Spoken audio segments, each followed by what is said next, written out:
Halo Sobat Investor, Assalamualaikum, selamat datang di channel Invest Saham. Oke guys, jadi pada video kali ini kita akan menganalisa saham Big Banks yang hari ini lanjut naik lagi.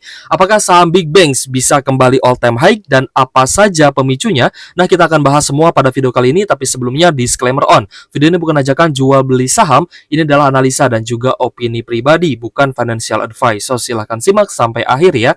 Yang pertama dari pejabat The Fed, di mana data indeks harga konsumen atau IHK ini menjadi bukti bahwa inflasi Amerika Serikat berada di jalur dengan target 2%.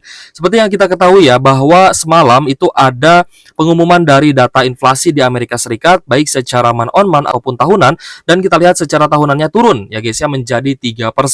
Nah, teman-teman juga bisa lihat ya melalui tradingeconomics.com, di mana tingkat inflasi inti month on month itu turun ya, dari yang sebelumnya 0,2% menjadi 0,1%.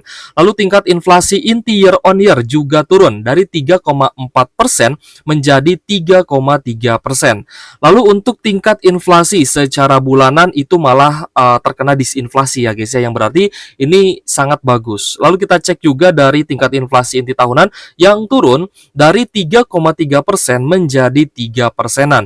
Tentu saja ini menjadi hal yang cukup menggembirakan ya, terutama untuk para investor saham. Kita melihat hari ini banyak sekali saham-saham perbankan yang mengalami kenaikan ya, baik itu saham Big Banks ataupun bank second liner, dan pemicunya adalah tingkat inflasi Amerika yang ternyata ada disinflasi, bahkan turun juga gitu guys ya untuk tingkat inflasi tahunannya. Oke guys, kita lihat juga untuk IHSG kembali dibuka naik 0,58% ya pada hari ini. Pasar memprediksi bahwa The Fed ini akan menurunkan suku bunganya 3 kali guys ya di tahun 2024 ini. Kemarin kan hanya diprediksi pangkas suku bunganya itu 1 kali. Tapi untuk pemangkasan suku bunga ya guys ya, kita hanya cukup melihat saja akan seberapa banyak pemangkasan suku bunga ini dilakukan, dan ibaratnya kita tinggal memposisikan diri aja. Kita tinggal memposisikan dana kita yang kita miliki untuk investasi di saham-saham yang tepat. Salah satunya adalah saham-saham perbankan. Ya, terserah teman-teman, tinggal pilih secara fundamental mau saham Big Banks yang mana atau mau saham bank second liner yang mana. Tinggal pilih aja. Saham Big Banks ada banyak gitu guys ya, ada BNI, Mandiri, BRI, dan juga BCA ya. Silahkan teman-teman cari yang paling potensial, yang harga sahamnya belum naik terlalu tinggi, seperti itu. Lalu untuk saham-saham bank second liner juga banyak gitu guys ya. Silahkan teman-teman analisa secara fundamental kira-kira mana nih yang paling cocok dan juga menarik untuk teman-teman beli, seperti itu.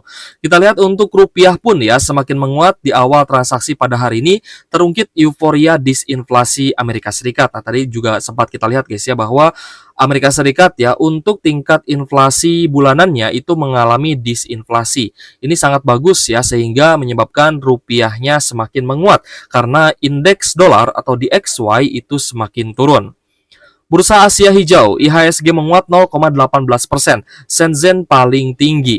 Nah, ini diakibatkan ya, kenapa bursa Cina itu mengalami kenaikan paling tinggi? Ya, ini dikarenakan karena neraca perdagangan Cina itu ternyata mengalami kenaikan guys ya. Nah, teman-teman bisa lihat ya, sebelumnya 82 miliar dolar ya guys ya, ini naik menjadi 99 miliar dolar gitu guys ya. Jadi sangat tinggi kenaikannya, dan kita melihat bahwa ekonomi Cina ini pertumbuhannya cukup bagus ya, dan ini pun sebenarnya menjadi tolak ukur dari Amerika Serikat.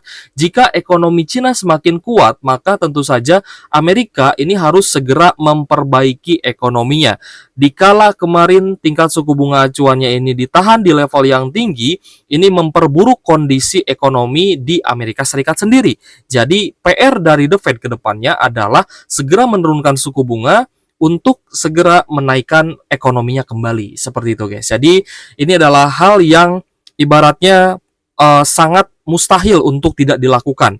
Ya, pemangkasan suku bunga ini ibaratnya hal yang sangat perlu dan pasti akan dilakukan oleh The Fed, seperti itu. Jadi kita juga punya kepastian nih untuk beberapa bulan ke depan, bahkan mungkin ya sampai di awal tahun 2025 untuk memegang saham perbankan di Indonesia, seperti itu.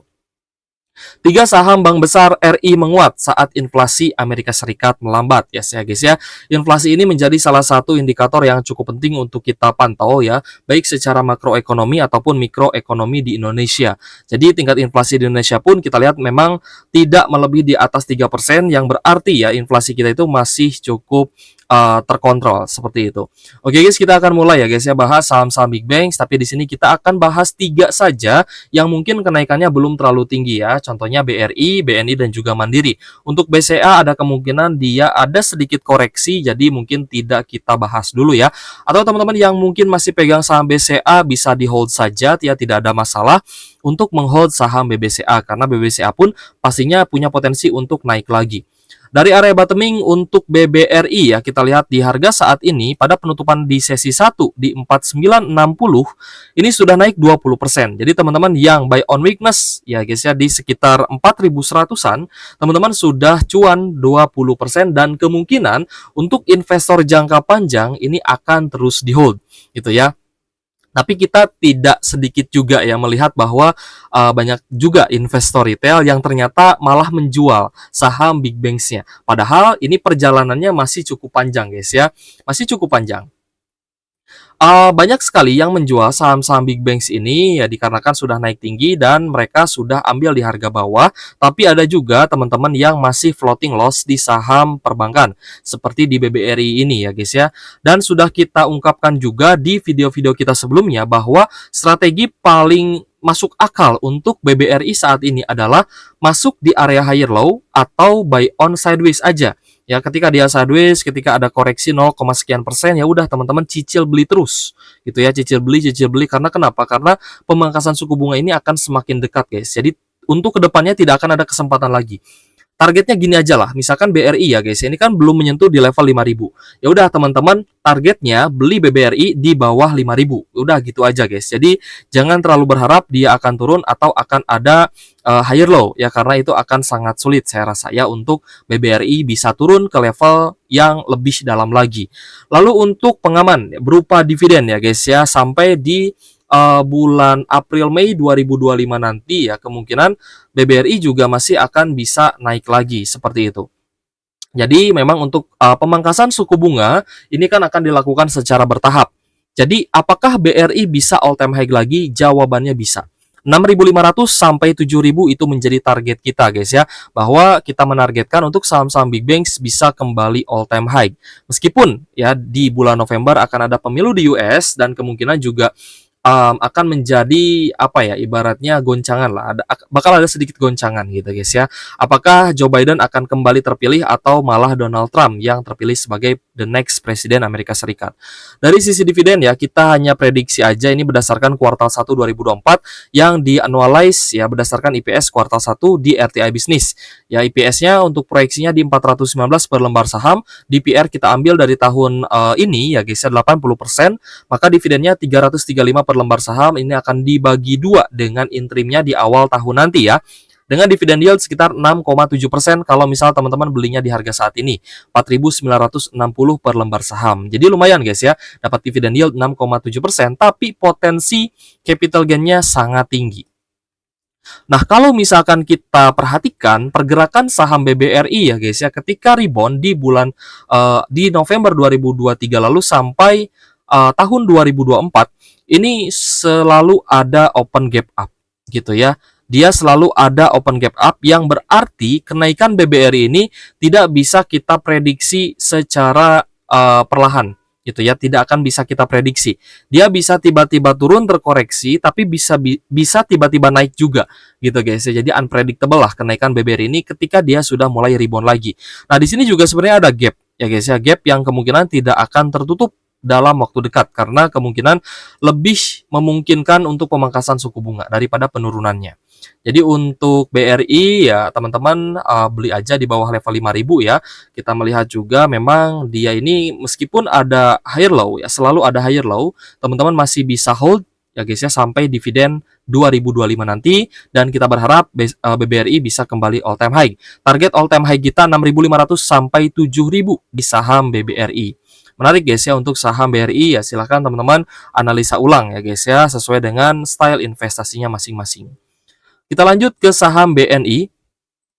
Untuk BNI hari ini juga menarik ya guys ya, ada kenaikan 3,7% pada sesi 1 hari ini ke level 5.050 ya di sesi 1 tanggal 12 Juli 2024, tepatnya hari ini adalah hari Jumat.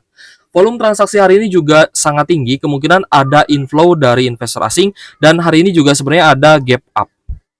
Ya, jadi BNI juga sama ya, pergerakannya tidak bisa kita prediksi kapan dia akan naik, kapan dia akan turun gitu guys ya. Tapi untuk saat ini karena semakin dekatnya pemangkasan suku bunga, maka untuk saham-saham big banks saya cukup bullish ya guys ya. I am bullish on saham-saham big banks dan juga bank second liner. Dari area bottomingnya BNI ini sudah naik 18,40% guys ke level 5050, dan kita lihat ya dari sisi dividen kita proyeksikan IPS-nya di 571 per lembar saham ini masih bisa berubah. Nanti kita tunggu ya kuartal 2-nya apakah ada kenaikan secara kuartalan atau tidak. Ini annualized dari RTI Business. Lalu untuk DPR-nya di 50% dengan dividen 285 per lembar sahamnya, dengan yield di harga saat ini maka yieldnya 5,6%-an. Bagus ya guys ya. Untuk BNI all time high-nya kita targetkan ya di 6.400 sampai 7.000 juga. Karena kita melihat untuk volatilitas BNI ini jauh lebih menarik dibandingkan volatilitas BRI, seperti itu. Jadi untuk BNI juga teman-teman, jika melihat adanya koreksi dan higher low ya bisa ditunggu dan bisa dicicil beli lagi jika misalkan ada higher low. Karena kalau misalkan kita lihat ya di November lalu, di akhir tahun 2023 sampai 2024 ya pembagian dividen, maka kita bisa melihat bahwa BBNI juga sama ya guys ya. Dia selalu ada koreksi, jadi kita akan manfaatkan koreksinya untuk tambah muatan. Meskipun itu averaging up, itu nggak masalah. Selama kita belinya di area higher low-nya itu nggak masalah gitu guys ya. Jadi masih ada kesempatan untuk teman-teman masuk di saham BBNI ya guys ya, di bawah 5.200 area resistennya. Saya rasa untuk akumulasi BBNI di bawah 5.200 juga masih sangat menarik.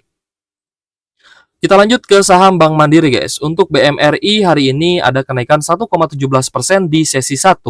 Kita lihat ya guys ya, untuk prediksi dividennya ini berdasarkan annualized EPS dari RTI Business ya. IPS-nya di 544, lalu DPR-nya 60%, kita ambil dari tahun-tahun sebelumnya, lalu dividennya 326 per lembar saham dengan dividen yield 5%-an.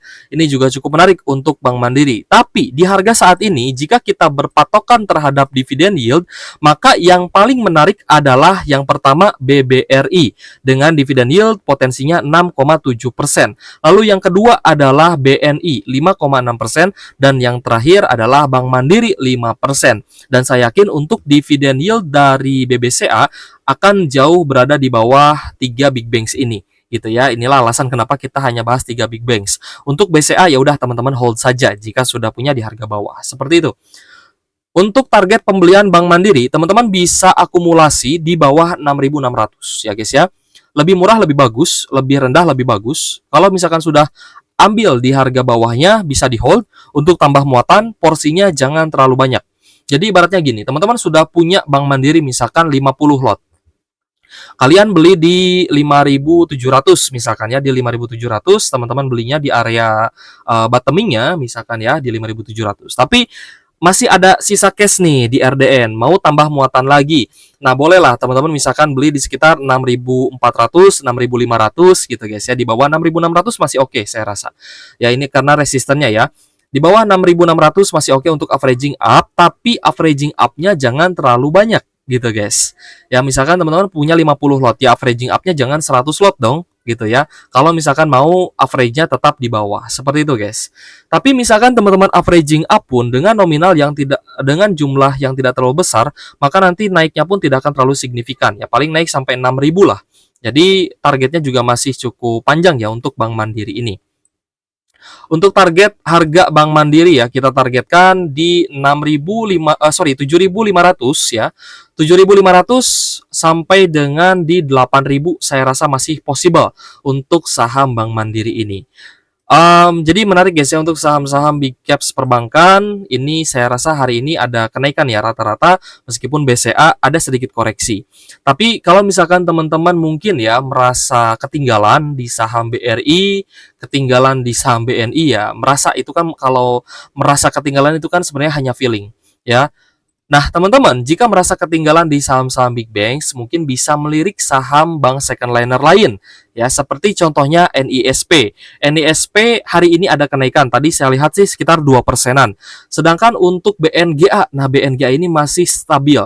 Dia masih sideways, sekitar 1790 sampai 1800-an saya rasa akan menjadi average yang cukup menarik juga. Karena BNGA ini dividennya juga menarik, guys. Dividennya mencapai 7%-an. Ya, lalu dia masih murah valuasinya dan Pak Lo Keng Hong juga masih hold saham BNGA tersebut. Jadi saya rasa kalau misalkan teman-teman merasa ketinggalan ya di saham BRI, BNI dan juga Mandiri, ya bolehlah teman-teman melirik saham bank second liner yang juga diinvestasi oleh Pak Lo Keng Hong. Ada NISP dan ada juga BNGA seperti itu. BBTN gimana Kak? BBTN menarik juga gitu guys ya. BBTN juga menarik karena ketika pemangkasan suku bunga ini terjadi, bukan hanya saham perbankan saja yang akan naik, tapi ada juga saham lain di sektor lain yang akan naik. Salah satunya adalah BBTN yang mengakomodasi pembiayaan di sektor properti seperti itu guys ya. Jadi nanti kita akan bahas juga saham-saham sektor properti dan saham lain yang berpotensi naik ketika suku bunga itu dipangkas seperti itu. Oke guys, pantau terus ya channel Invest Saham. Semoga video ini bermanfaat untuk teman-teman. Jika ada pertanyaan boleh tulis saja di kolom komentar. Saya sudah jelaskan secara gamblang ya guys ya, bagaimana target harga dari saham-saham big banks ini. Area entry-nya ya silahkan teman-teman analisa kembali. Sesuaikan dengan style investasi masing-masing dan disclaimer on. Oke guys, thank you for watching. See you on the next video. Wassalamualaikum warahmatullahi wabarakatuh.